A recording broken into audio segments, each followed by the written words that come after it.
अस्सलामुअलैकुम। हम स्टार्ट करने लगे हैं चैप्टर 12 हाइड्रोकार्बन्स। बच्चों, इससे पिछले चैप्टर में हमने पढ़े थे ऑर्गेनिक कंपाउंड्स। क्या हैं ऑर्गेनिक कंपाउंड्स? हाइड्रोकार्बन्स और हाइड्रोकार्बन्स के डेरिवेटिव्स। डेरिवेटिव्स मतलब जो हाइड्रोकार्बन से कंपाउंड्स ड्राइव होते हैं, से बनते हैं, ड्राइव होते हैं, that compounds are known as their derivatives. Hydrocarbons और हाइड्रोकार्बन्स के डेरिवेटिव्स को कलेक्टिवली क्या कहा जाता है? Organic compounds. अब बच्चों, हाइड्रोकार्बन्स क्या हैं? ऐसे कंपाउंड जो कि कार्बन और हाइड्रोजन से बने हों, that compounds are known as hydrocarbons. अब चूंकि हमारा चैप्टर हाइड्रोकार्बन्स है, तो हम ऑर्गेनिक कंपाउंड्स के जो मेंबर हैं हाइड्रोकार्बन, उन्हीं के मुतल्लिक पढ़ेंगे, उनके डेरिवेटिव्स के बारे में नहीं पढ़ेंगे। तो हम पढ़ रहे हैं हाइड्रोकार्बन्स। क्या है हाइड्रोकार्बन्स? ऐसे कंपाउंड जो कि कार्बन और हाइड्रोजन से बने हों, that are known as hydrocarbons. अब जो हाइड्रोकार्बन्स जो हैं, ये ऑर्गेनिक कंपाउंड्स की सबसे सिंपलेस्ट क्लास है, सबसे simplest class of organic compounds. मतलब क्या? देखो, ऑर्गेनिक कंपाउंड्स में तो हाइड्रोकार्बन्स भी आ जाते हैं और हाइड्रोकार्बन्स के डेरिवेटिव्स भी आ जाते हैं, जो कि बहुत सारे हैं। लेकिन इनमें से, इन तमाम ऑर्गेनिक कंपाउंड्स में से हाइड्रोकार्बन जो है वो सबसे सिंपलेस्ट ऑर्गेनिक कंपाउंड्स कंसीडर किया जाता है। So hydrocarbons are the simplest class of organic compound. इसके अलावा आप लोगों ने ये भी पढ़ रखा है कि कार्बन वो वाहिद एलिमेंट है जो स्टेबल और लॉन्ग चेन्स बनाने की कैपेसिटी रखता है। लॉन्ग चेन्स मसलन वो ऐसे कि कार्बन का एटम एक दूसरे के साथ अटैच होते जाते हैं और लॉन्ग चेन्स बनती जाती हैं। जैसे सपोज मैं ब्यूटेन बनाऊं, ब्यूटेन एक हाइड्रोकार्बन है और ब्यूटेन में 4 कार्बन्स एक दूसरे के साथ अटैच हैं। कार्बन कार्बन के साथ अटैच होकर लॉन्ग चेन्स, और वो भी स्टेबल लॉन्ग चेन्स बनाने की कैपेसिटी रखता है। और इसके अलावा कार्बन सिंगल बॉन्ड भी बना सकता है, कार्बन डबल कोवलेंट बॉन्ड बनाने की भी कैपेसिटी रखता है, और ट्रिपल कोवलेंट बॉन्ड बनाने की भी कैपेसिटी रखता है इन लॉन्ग चेन्स में। जैसे अगर मैं ब्यूटेन बना रही हूँ, तो ब्यूटेन में कार्बन कार्बन के बीच जितने भी बॉन्ड होंगे वो सिंगल कोवलेंट बॉन्ड होंगे। लेकिन अगर मैं ब्यूटीन बनाऊँ बच्चों, तो ब्यूटीन कैसे बनेगी? ENE है, ENE है, मतलब यहाँ पे डबल कोवलेंट बॉन्ड होगा। तो मैं 4 कार्बन्स लिखूँगी और डबल कोवलेंट बॉन्ड लगा दूँगी। सपोज मैं यहाँ लगा देती हूँ। अब गिन के हम हाइड्रोजन पूरे कर देंगे, तो यहाँ हमारे पास कितने हाइड्रोजन्स आएंगे? 2 हाइड्रोजन्स। इस कार्बन ने 2 बॉन्ड्स बनाए हुए हैं, मज़ीद ये 2 बॉन्ड्स बनाएगा। इस कार्बन ने 2 ये बनाए हुए हैं, 1 ये बनाया हुआ है, 3 बॉन्ड्स बनाए हुए हैं। कार्बन टोटल 4 बॉन्ड्स बनाता है, 3 बनाए हुए हैं, मज़ीद इसके साथ 1 हाइड्रोजन आएगी। इस कार्बन ने 2 बॉन्ड्स बनाए हुए हैं, मज़ीद इसके साथ कितनी हाइड्रोजन्स आएंगी? 2 हाइड्रोजन्स। और इस कार्बन के साथ कितनी हाइड्रोजन्स आएंगी? 3 हाइड्रोजन्स। इसी तरह अगर हम ब्यूटेन को बनाएं, तो ब्यूटेन में इस कार्बन के साथ 3 हाइड्रोजन्स, क्योंकि इस कार्बन ने 1 बॉन्ड बना रखा है, इस कार्बन ने 2 बना रखे हैं, तो इसके साथ 2 हाइड्रोजन्स, ताकि ये 4 बॉन्ड्स इसके पूरे हो जाएं। इस कार्बन ने 2 बॉन्ड्स बना रखे हैं, तो मज़ीद 2 हाइड्रोजन्स के साथ ये 2 बॉन्ड्स बना के अपने 4 बॉन्ड्स पूरे कर लेगा। इस कार्बन ने 1 बॉन्ड बना रखा है, मज़ीद ये 3 हाइड्रोजन्स के साथ 3 बॉन्ड बना के अपने 4 बॉन्ड पूरे कर लेगा। अब बच्चों, यहाँ पे ब्यूटेन में कार्बन के तमाम एटम्स सिंगल कोवलेंट बॉन्ड के ज़रिए अटैच हैं, और ब्यूटीन में कार्बन के 4 एटम्स में से 2 एटम्स एक दूसरे के साथ डबल कोवलेंट बॉन्ड के ज़रिए अटैच हैं। तो और ये भी एक स्टेबल स्ट्रक्चर है, ये भी एक स्टेबल स्ट्रक्चर है। ये तो थे कि 4 कार्बन्स अगर अटैच हुए, तो हमारे पास 2 यहाँ पे सिंगल कोवलेंट बॉन्ड होने की वजह से कार्बन कार्बन के बीच एक डिफरेंट कंपाउंड बना, और ये कार्बन कार्बन के बीच डबल बॉन्ड होने की वजह से एक डिफरेंट कंपाउंड बना। तो कार्बन जो है ये स्टेबल लॉन्ग चेन्स बनाने की कैपेसिटी रखता है, और ये लॉन्ग चेन्स एक दूसरे के साथ इन लॉन्ग चेन्स में कार्बन एक दूसरे के साथ सिंगल, डबल या ट्रिपल बॉन्ड के ज़रिए अटैच हो सकते हैं। जैसा कि मैंने कुछ इस टेबल में ही बनाया है, वो ये कि बच्चों मेथा इज़ फॉर 1, एथा इज़ फॉर 2, प्रोपा इज़ फॉर 3 और ब्यूटा इज़ फॉर 4। अगर एक कार्बन है, मेथा इज़ फॉर 1, तो मेथा का अगर ये एंड में ए रिप्लेस कर देंगे ANE से तो बनेगा मीथेन। ए को रिप्लेस कर देंगे अगर ANE से तो मीथेन बनेगा। मीथेन एक ऑर्गेनिक कंपाउंड है। एथा को आप यूज, ये बच्चों जस्ट एक काउंटिंग है, मेथा, एथा, प्रोपा, ब्यूटा। मेथा इज़ फॉर 1 कार्बन, एथा इज़ फॉर 2 कार्बन, प्रोपा इज़ फॉर 3 कार्बन, ब्यूटा is for 4 and so on. तो मेथा का अगर ए रिप्लेस कर देंगे ANE से तो मीथेन बनेगा। एथा का ए रिप्लेस कर देंगे ANE से तो इथेन बनेगा। प्रोपा का ए रिप्लेस करेंगे ANE से तो प्रोपेन एंड सो ऑन। लेकिन अगर एथा का ए रिप्लेस करेंगे ENE से तो बनेगा इथीन, और अगर ए को रिप्लेस करेंगे YNE से तो बनेगा इथाइन। सेम हेयर, अगर प्रोपा का ए रिप्लेस करेंगे ANE से तो प्रोपेन, और अगर ENE से तो प्रोपीन, और अगर YNE से तो प्रोपाइन बनेगा। अब ये प्रोपीन, प्रोपेन, प्रोपाइन ये डिफरेंट ऑर्गेनिक कंपाउंड्स हैं। अब इनको बनाएंगे कैसे? देखो, अगर मुझे मीथेन बनाना है तो मीथेन मेथा से एक कार्बन लिखेंगे और कार्बन 4 बॉन्ड्स बना सकता है, तो उसके गिर्द 4 हाइड्रोजन्स अटैच करके सिंगल कोवलेंट बॉन्ड के जरिए अटैच कर देंगे। इसी तरह अगर इथेन बनाना है तो 2 कार्बन्स लिखेंगे और इन 2 कार्बन्स, ये 2 कार्बन्स एक दूसरे के साथ सिंगल कोवलेंट बॉन्ड के जरिए अटैच है। तो मतलब इस कार्बन ने एक बॉन्ड बना रखा है, इसके गिर्द 3 हाइड्रोजन्स लगा के और उसके गिर्द 3 हाइड्रोजन्स लगा के इसके भी 4 बॉन्ड्स कंप्लीट और इसके भी 4 बॉन्ड्स कंप्लीट। लेकिन अगर इथीन में क्या होगा, 2 कार्बन्स के बीच डबल कोवलेंट बॉन्ड होगा। क्या होगा? Double covalent bond. अब अगर यहाँ पर डबल कोवलेंट बॉन्ड है तो मतलब इस कार्बन ने 2 बॉन्ड्स बना रखे हैं, मजीद इसके साथ 2 हाइड्रोजन्स आएंगे और इसके साथ भी 2 हाइड्रोजन्स, और ये मेरा इथीन का स्ट्रक्चर बन जाएगा।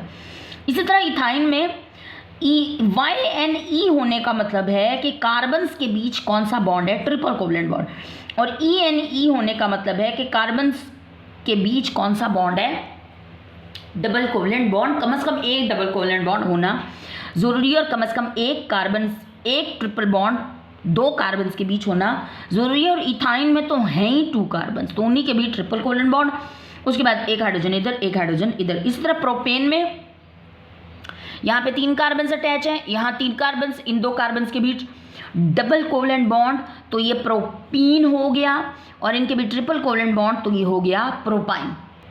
ये भी एक स्टेबल स्ट्रक्चर है, ये भी एक स्टेबल और ये भी एक स्टेबल, और इसी तरह आगे भी ये सारे स्टेबल स्ट्रक्चर्स हैं। और ये कैसे बने कि कार्बन्स एक दूसरे के साथ अटैच होते गए, कार्बन डिफरेंट नंबर में एक दूसरे के साथ अटैच होते गए। जैसे यहाँ 3 कार्बन्स अटैच हुए, यहाँ 4 कार्बन्स, यहाँ भी 4 कार्बन्स, यहाँ 3 कार्बन्स।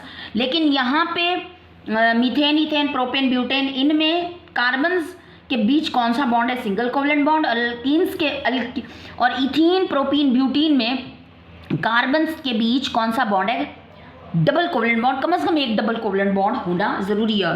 इथाइन, प्रोपाइन, ब्यूटाइन के बीच कार्बन्स के बीच कौन सा बॉन्ड है, ट्रिपल कोवलेंट बॉन्ड। तो ये डबल कोवलेंट बॉन्ड है इन सब में, तो इन सबको एक ग्रुप ऑफ कंपाउंड्स कंसीडर करेंगे, एक ग्रुप ऑफ कंपाउंड्स कंसीडर करेंगे। मतलब ये एक दूसरे से सिमिलर है, इन सब में डबल कोवलेंट बॉन्ड है। इथीन एक कंपाउंड है, प्रोपीन एक कंपाउंड है, ब्यूटीन एक कंपाउंड है। ये सारे कंपाउंड्स में डबल कोवलेंट बॉन्ड है 2 कार्बन्स के बीच, मतलब ये एक दूसरे से सिमिलर है और इसको हम एक ग्रुप कंसीडर करेंगे। इसी तरह इन सबको एक ग्रुप कंसीडर करेंगे और इन सबको भी एक ग्रुप कंसीडर करेंगे। और इस ग्रुप ऑफ कंपाउंड्स का नेम है अल्केन, और इस ग्रुप ऑफ कंपाउंड्स का नेम है अल्कीन, और इस ग्रुप ऑफ कंपाउंड्स का नेम है अल्काइंस। और ये सारे क्या है, कार्बन और हाइड्रोजन से बने हैं, तो हाइड्रोकार्बन्स तो हैं, मगर फर्दर अगर इनको डिवाइड करें, अल्केन, अल्कीन, अल्काइन हैं ये। और अल्केन में कार्बन के बीच सारे के सारे कार्बन कार्बन के बीच बॉन्ड कौन से होंगे, सिंगल कोवलेंट। अल्कीन्स में कम से कम एक डबल कोवलेंट बॉन्ड होगा 2 कार्बन्स के बीच, जैसे यहाँ 2 कार्बन्स के बीच एक डबल है और इन 2 के बीच नहीं है, तो कम से कम एक डबल कोवलेंट बॉन्ड होना ज़रूरी है। और इसी तरह अल्काइंस में दो कार्बन्स के बीच कम से कम एक ट्रिपल कोवलेंट बॉन्ड होना ज़रूरी है। जैसे यहाँ प्रोपाइन में 3 कार्बन्स में से 2 कार्बन्स के बीच कौन सा बॉन्ड है? Triple covalent bond. तो मतलब ये कि हाइड्रोकार्बन्स को डिफरेंट ग्रुप्स में डिवाइड किया जाता है, alkane, alkene, alkyne, depending upon the type of bond present in them. देखो यहाँ पे कार्बन कार्बन के बीच कौन सा बॉन्ड है? सिंगल कोवलेंट, और इनमें कार्बन कार्बन के बीच कम से कम एक डबल कोवलेंट बॉन्ड, और यहाँ कार्बन कार्बन के बीच कम से कम एक ट्रिपल कोवलेंट बॉन्ड है। तो यहाँ ये बॉन्ड की बेसिस पे कि बॉन्ड कैसा है, यहाँ सिंगल कोवलेंट बॉन्ड है, यहाँ डबल कोवलेंट बॉन्ड है, कम से कम 2 कार्बन्स के बीच एक डबल कोवलेंट बॉन्ड, यहाँ कम से कम एक ट्रिपल कोवलेंट बॉन्ड, एक से ज़्यादा भी हो सकता है मगर कम से कम एक ट्रिपल कोवलेंट बॉन्ड होना ज़रूरी है। अगर है तो ये अल्काइन ग्रुप कंसीडर होगा। मतलब ये भी हाइड्रोकार्बन्स हैं, ये भी हाइड्रोकार्बन्स हैं, ये भी हाइड्रोकार्बन्स हैं। तो हाइड्रोकार्बन्स को डिफरेंट ग्रुप्स में डिवाइड किया गया है, alkane, alkene, alkyne, depending upon the bond present in their molecules. इनके मॉलिक्यूल्स में बॉन्ड की टाइप की बेसिस पे हाइड्रोकार्बन्स को डिफरेंट क्लासेस में डिवाइड किया जाता है।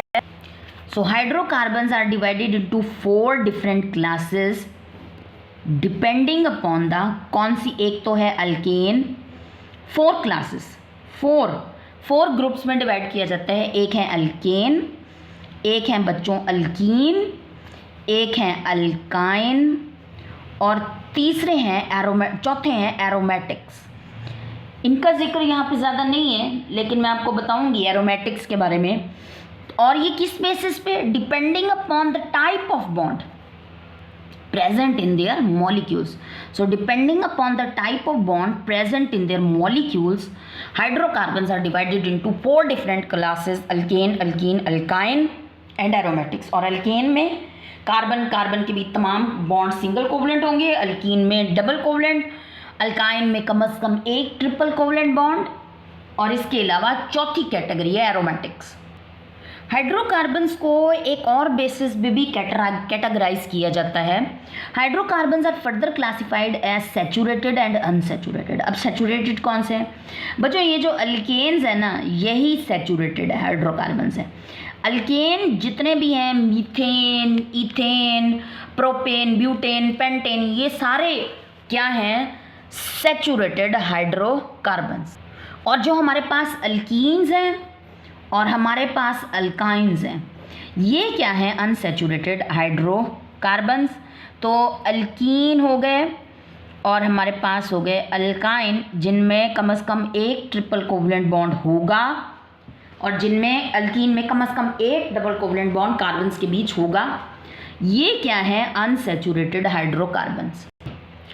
अब हमने पढ़ा कि hydrocarbons are classified as alkane, alkene, alkyne and aromatics. तो बच्चों जो ये हैं तो सारे हाइड्रोकार्बन्स ही ना। हाइड्रोकार्बन्स मतलब कार्बन और हाइड्रोजन के कंपाउंड्स। तो अल्केन एक क्लास है, मतलब एक ग्रुप ऑफ कंपाउंड्स है, अल्कीन एक ग्रुप ऑफ कंपाउंड्स है, अल्काइन एक ग्रुप ऑफ कंपाउंड्स है। जैसे यहाँ हमने एक टेबल में, इस टेबल में देखा कि अल्कीन में बहुत सारे मेंबर्स हैं, ethene, propene, butene, pentene, hexene and so on.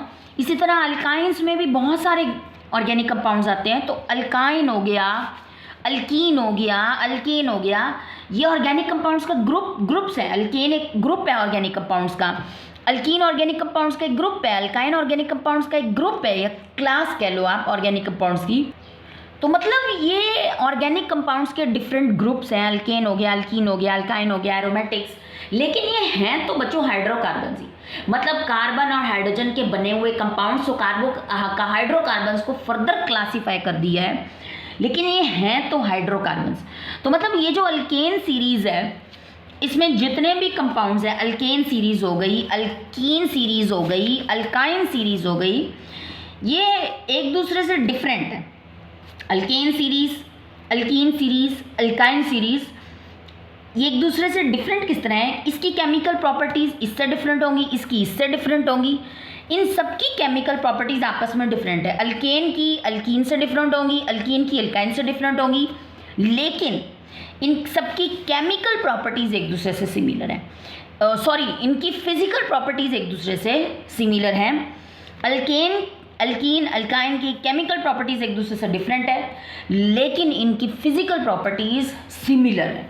मतलब इसकी और इसकी इनकी फिजिकल प्रॉपर्टीज़ में कोई खासा डिफरेंस नहीं होगा, लेकिन अल्केन की केमिकल प्रॉपर्टीज़ अल्कीन से डिफरेंट है और अल्कीन की अल्काइन से डिफरेंट है।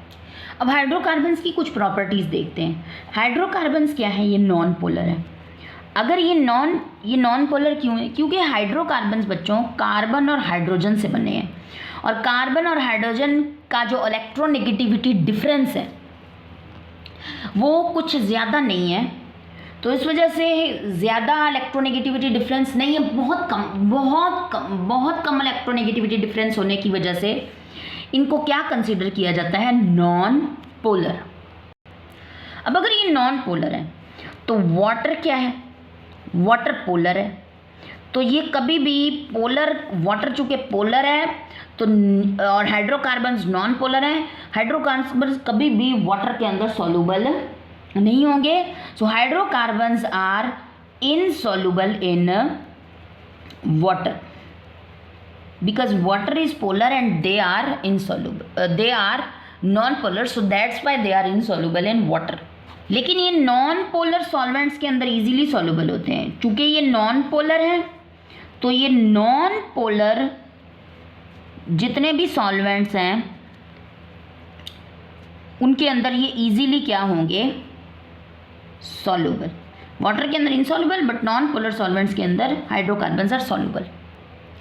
हाइड्रोकार्बन्स क्या हैं? हाइड्रोकार्बन्स बच्चों ज़्यादातर ये गैसियस फॉर्म में होते हैं या ये वॉलाटाइल लिक्विड्स की फॉर्म में होते हैं। वॉलाटाइल लिक्विड्स हैं। वॉलाटाइल लिक्विड्स का क्या मतलब? देखो, वॉलाटाइल लिक्विड्स का मतलब है कि ऐसे लिक्विड्स जो आम दर्जा हरारत, जितना कि हमारा दर्जा हरारत आम रूम टेम्परेचर होता है 25-30 डिग्री सेल्सियस, इस आम टेम्परेचर पे ही जो लिक्विड्स गैस फॉर्म में चले जाएं, यानी उनको आप रूम टेम्परेचर पे रखो और वो गैस में कन्वर्ट हो जाएं, गैस बन जाए, वो लिक्विड गैस की फॉर्म इख्तियार कर लें, that are volatile liquids. Volatile liquids वो लिक्विड जिनको जो कम टेम्परेचर पे ही, आम रूम टेम्परेचर पे ही क्या बन जाए? लिक्विड से गैस बन जाए। तो हाइड्रोकार्बन्स बच्चों जितने भी है ना, ये या तो गैसेस की फॉर्म में या वॉलाटाइल लिक्विड्स की फॉर्म में। अब हम इसको कैसे समझें? देखो, पीछे हमने एक सीरीज़ पढ़ी, अल्केन सीरीज़, जिसमें पहला मेंबर है मीथेन, दूसरा मेंबर है इथेन, तीसरा है प्रोपेन। तो बच्चों मीथेन जो है इसमें एक ही कार्बन होता है और 4 हाइड्रोजन्स होते हैं। तो हम इसका फार्मूला कैसे लिख सकते हैं? CH4। जो बच्चों इथेन है इसका मोलेकुलर फार्मूला कैसे लिखेंगे? इथेन में 2 कार्बन्स हैं और कितनी हाइड्रोजन्स हैं? 6 हाइड्रोजन्स। तो हम इथेन को लिख सकते हैं C2H6, जबकि हम प्रोपेन को क्या लिख सकते हैं? प्रोपेन में 3 कार्बन्स और कितनी हाइड्रोजन्स हैं? 8 हाइड्रोजन्स। तो हम इसको लिखेंगे C3H8। मतलब क्या है इसका? मतलब ये कि बच्चों मीथेन के अंदर झांक के जब भी देखेंगे ना, मीथेन के अंदर आपको क्या नजर आएंगे? मॉलिक्यूल्स। मीथेन के अंदर क्या होंगे? मीथेन जो हाइड्रोकार्बन है उसके अंदर क्या होंगे? मॉलिक्यूल्स। इथेन के अंदर भी क्या होंगे? मॉलिक्यूल्स होंगे। इमेजिन करो ये मॉलिक्यूल्स। तो एक मॉलिक्यूल का फार्मूला क्या होगा? C2H6। मतलब इथेन का एक मॉलिक्यूल 2 कार्बन 6 हाइड्रोजन से बना हुआ है, दूसरा मॉलिक्यूल भी 2 कार्बन 6 हाइड्रोजन से, तीसरा भी। इसी तरह प्रोपेन में भी अगर हम देखेंगे तो मॉलिक्यूल्स होंगे and each molecule is made up of 3 carbons and 8 hydrogens. तो बच्चों मोलेकुलर मैस, अब हम इनका निकालेंगे मोलेकुलर मैस। क्या है मोलेकुलर मैस? एक मॉलिक्यूल का मैस। जैसे यहाँ पे मॉलिक्यूल्स हैं, एक मॉलिक्यूल का फार्मूला क्या है? CH4। मतलब 1 molecule is made up of 1 carbon 4 hydrogens. तो एक मॉलिक्यूल का अगर हम मैस यानी वजन निकालते हैं तो हमें क्या मिलेगा? Molecular mass. अब मोलेकुलर मैस कैसे निकालेंगे? यहाँ पे एक मॉलिक्यूल में 1 कार्बन 4 हाइड्रोजन्स हैं, तो कार्बन के इस मॉलिक्यूल में जितने भी एटम्स हैं उन एटम्स का एटॉमिक मैस होगा, उस एटॉमिक मैस को प्लस कर लेंगे, हमें क्या मिलेगा? मोलेकुलर मैस, मॉलिक्यूल का मैस। इस मीथेन के एक मॉलिक्यूल में 1 कार्बन है और एक कार्बन का मास कितना होता है 12 AMU, और 4 कार्बन्स हैं, 4 कार्बन्स हैं और एक कार्बन का मास होता है 1 AMU।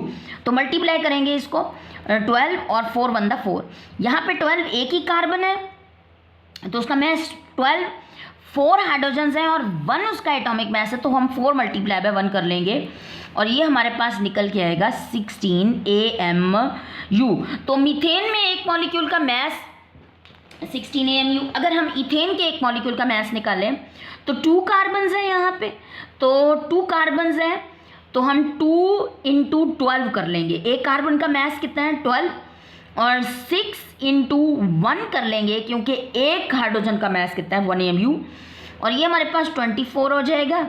ये हो जाएगा, ये कुल मिला के हो जाएगा 30 AMU। तो मतलब मीथेन के एक मॉलिक्यूल का मास 16 AMU, इथेन के एक मॉलिक्यूल का मास 30 AMU और प्रोपेन के एक मॉलिक्यूल का मास अगर हम निकालें तो ये हमारे पास 3 × 12 क्योंकि 3 कार्बन्स है और 8 × 1 क्योंकि 8 हाइड्रोजन्स हैं और एक हाइड्रोजन का मास 1 AMU है। ये हो जाएगा, ये निकल के आएगा 44 AMU। अब ये मीथेन भी हाइड्रोकार्बन, इथेन भी हाइड्रोकार्बन, प्रोपेन भी हाइड्रोकार्बन, वो वाले हाइड्रोकार्बन्स जिनका मोलेकुलर मास कम होगा वो किस फॉर्म में होंगे, गैसियस फॉर्म में। जिनका मोलेकुलर मास कम होगा वो किस फॉर्म में होंगे, गैसियस फॉर्म में। लो मोलेकुलर मास हाइड्रोकार्बन्स, लो मोलेकुलर मास हाइड्रोकार्बन्स जो हैं, जैसे कि मीथेन हो गया, जैसे हमारे पास इथेन हो गया, जिनका मोलेकुलर मास बहुत कम है 16 30 44 AMU उनका मोलेकुलर मास है, ये किस फॉर्म में होंगे, गैसियस फॉर्म में। लेकिन इससे ज़्यादा मोलेकुलर मास वाला किस फॉर्म में होगा, लिक्विड फॉर्म में, और अगर इससे भी ज़्यादा मोलेकुलर मास वाला होगा वो किस फॉर्म में होगा, सॉलिड फॉर्म में। तो लो molecular mass hydrocarbons gaseous form में होंगे, उससे ज़्यादा मोलेकुलर मास वाले हाइड्रोकार्बन्स लिक्विड फॉर्म में होंगे और उससे ज़्यादा मोलेकुलर मास वाले हाइड्रोकार्बन्स सॉलिड फॉर्म में होंगे। जैसे ये मीथेन, इथेन, प्रोपेन, इन तीनों का मोलेकुलर मास कम है और ये तीनों किस फॉर्म में है, गैसियस फॉर्म में। अब हम एक एग्जांपल वो ले लेते हैं जो लिक्विड फॉर्म में है और उसको हम यहाँ से देखते हैं। देखो हमारे पास अल्केन सीरीज़ हम देख रहे थे, मीथेन के नीचे इथेन, इथेन के नीचे प्रोपेन, प्रोपेन के नीचे ब्यूटेन और ब्यूटेन के नीचे बच्चों पेंटेन आएगा और पेंटेन के नीचे आएगा हेक्सेन। तो जो हेक्सेन है ना, हेक्सेन यहाँ पे होगा हमारे पास, हेक्सेन 6 कार्बन से बना होता है।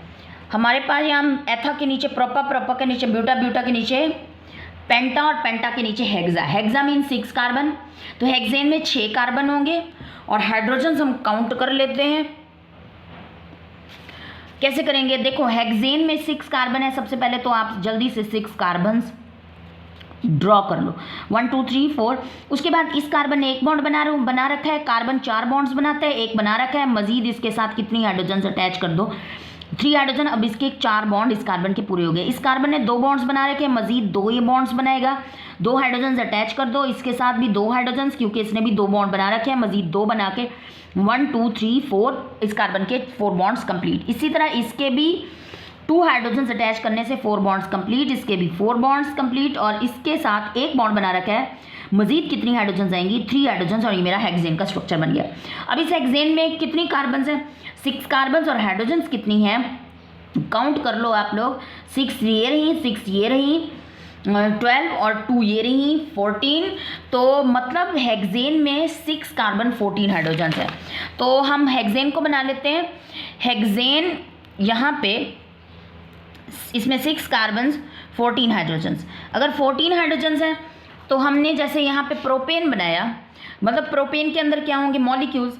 इसी तरह हेक्सेन के अंदर भी क्या होंगे, मॉलिक्यूल्स। और हर मॉलिक्यूल, जैसे मैंने सपोज मैं मॉलिक्यूल्स ड्रॉ कर रही हूँ और एक मॉलिक्यूल का फार्मूला क्या है, C6H14 तो मतलब एक मॉलिक्यूल, हर एक मॉलिक्यूल 6 कार्बन 14 हाइड्रोजन से बना हुआ है। और अगर हम इसका मोलेकुलर मास निकालें तो कुछ किस तरीके से निकलेगा, 6 कार्बन है तो 6 इंटू 12 प्लस 14 इंटू 1, क्योंकि 6 कार्बन है और 12 एक कार्बन का मास है तो हम इसको प्लस मल्टीप्लाई करते हैं। तो ये हमारे पास एक मॉलिक्यूल का मास, हेक्सेन के एक मॉलिक्यूल का मास कितना निकला, 86 AMU हमारे पास हेक्सेन के एक मॉलिक्यूल का मास निकला। अब देखो यहाँ पे जो है मीथेन के मॉलिक्यूल का मास कितना है, 16 AMU। इथेन के मॉलिक्यूल का मास कितना है, 30 AMU। प्रोपेन के मॉलिक्यूल का मास कितना है, 44 AMU। और हेक्सेन के मॉलिक्यूल का मास कितना निकला, 86 AMU। तो काफ़ी ज़्यादा है उनसे। तो ये किस फॉर्म में है, लिक्विड फॉर्म में। तो हेक्सेन का मोलेकुलर मास इनसे ज़्यादा होने की वजह से किस फॉर्म में, लिक्विड फॉर्म में। और इससे ज़्यादा मोलेकुलर मास वाले किस फॉर्म में हैं, सॉलिड फॉर्म में। तो हाइड्रोकार्बन्स, ऐसे हाइड्रोकार्बन्स जिनके मोलेकुलर मास लो होंगे वो किस फॉर्म में होंगे, गैसियस फॉर्म में। उससे ज़्यादा मोलेकुलर मास वाले लिक्विड फॉर्म में, उससे ज़्यादा मोलेकुलर मास वाले हाइड्रोकार्बन्स सॉलिड। वॉलेटाइल का मीनिंग मैंने आपको क्या बताया यहाँ पे, वॉलेटाइल लिक्विड्स ऐसे वॉलेटाइल का मतलब क्या है, वॉलेटाइल ऐसा, वॉलेटाइल मीन कि वो चीज़ जो गैस में जाना चाहे, गैस में। वॉलेटाइल मीन गैस में जाने की कैपेसिटी, गैस फॉर्म में रहने की कैपेसिटी, आम टेम्परेचर पे, रूम टेम्परेचर पे गैस में जाने की कैपेसिटी। तो जो कम मोलेकुलर मास वाले हैं वो तो गैसेज ही रहेंगी, और जो उससे ज़्यादा मोलेकुलर मास वाले होंगे वो किस फॉर्म में होते हैं, लिक्विड्स की फॉर्म में या वॉलेटाइल लिक्विड्स की फॉर्म में। लिक्विड्स की फॉर्म में या वॉलेटाइल लिक्विड मतलब ऐसा लिक्विड जो लिक्विड की फॉर्म में नहीं रहना चाहता, गैस की फॉर्म में जाना चाहता है। और उससे ज़्यादा मोलेकुलर मास वाले सॉलिड की फॉर्म में। बच्चों आपकी बुक में यहाँ एक लाइन, और वो क्या है, वो ये कि their volatility decreases with the increase of molecular mass. Volatility मतलब गैस में जाने की कैपेसिटी आम टेम्परेचर पे, decreases with the increase of molecular mass. क्या मतलब इसका, देखो मोलेकुलर मास अगर ज़्यादा होगा, जैसा कि यहाँ है 86, और सॉलिड जो हाइड्रोकार्बन्स का इससे भी ज़्यादा मोलेकुलर मास होगा, वो किस फॉर्म में होंगे, सॉलिड फॉर्म में। तो अगर मोलेकुलर मास ज़्यादा है तो सॉलिड फॉर्म में रहने की कैपेसिटी ज़्यादा है, और लिक्विड में भी रहने की कैपेसिटी ज़्यादा है, वॉलेटाइल रहने की कैपेसिटी कम है। जैसे यहाँ पे इनकी ये वॉलेटाइल है, वॉलेटाइल मतलब गैस फॉर्म में रहेंगे इनकी, क्योंकि इनका मोलेकुलर मास कम है। मोलेकुलर मास कम है तो वॉलेटाइल मतलब गैसियस फॉर्म में रहने की कैपेसिटी ज़्यादा। और अगर मोलेकुलर मास ज़्यादा है जैसा कि यहाँ, तो या इससे भी ज़्यादा, तो उनकी गैसियस फॉर्म में रहने की कैपेसिटी कम और वॉलेटिलिटी उनकी कम। अगर मोलेकुलर मास ज़्यादा तो वॉलेटिलिटी कम, यानी गैस में रहने की कैपेसिटी कम। जिनके मोलेकुलर मास ज़्यादा होंगी उनकी सॉलिड या लिक्विड फॉर्म में रहने की कैपेसिटी ज़्यादा होगी उन हाइड्रोकार्बन्स की। जैसे कि यहाँ आपकी बुक में बताया हुआ है कि हाइड्रोकार्बन्स दे आर गैसेज और volatile liquids and their volatility decreases with the increase of molecular mass. That is the reason low molecular mass hydrocarbons are gases at room temperature. Room temperature मतलब ये आम हमारा room temperature, वैसे room temperature 25 degree Celsius को कहा जाता है। That is the reason low molecular mass hydrocarbons are gases such as methane, CH4 is the molecular formula of methane and C2H6 is the molecular formula of ethane. Methane और ethane की gas form में रहने की capacity ज़्यादा। Moderate molecular mass hydrocarbons are liquid जैसे कि C6H14 hexane, while higher molecular mass hydrocarbons are solids. Introduction का last paragraph देखते हैं। Fossil fuels. फॉसिल फ्यूल्स बच्चों नेचुरल गैस, पेट्रोलियम, ज़मीन के अंदर से जो क्रूड ऑयल निकाला जाता है that is also known as petroleum. और हमारे पास नेचुरल गैस, कोल, ये सारे क्या हैं, hydrocarbons. Hydrocarbons fossil fuels. Fossil fuels भी क्या है एक्चुअली, हाइड्रोकार्बन्स। फॉसिल फ्यूल्स जितने भी हैं सारे एक्चुअली क्या है, हाइड्रोकार्बन्स, मतलब ये भी हाइड्रोजन और कार्बन से बने हुए हैं। They are not only the major source of energy but also raw material use to make thousands of consumer products. ये जो है फॉसिल फ्यूल्स, आपको पता है ये क्या है, ये एनर्जी का सोर्स है, लेकिन ना सिर्फ ये एनर्जी का सोर्स है but they are also the raw material to make thousands of, लेकिन ये और भी प्रोडक्ट्स बनाने में इस्तेमाल होते हैं, यूजफुल मटेरियल बनाने में इस्तेमाल होते हैं। Hydrocarbons are the starting material for the synthesis of organic chemicals of commercial importance. जो हाइड्रोकार्बन्स हैं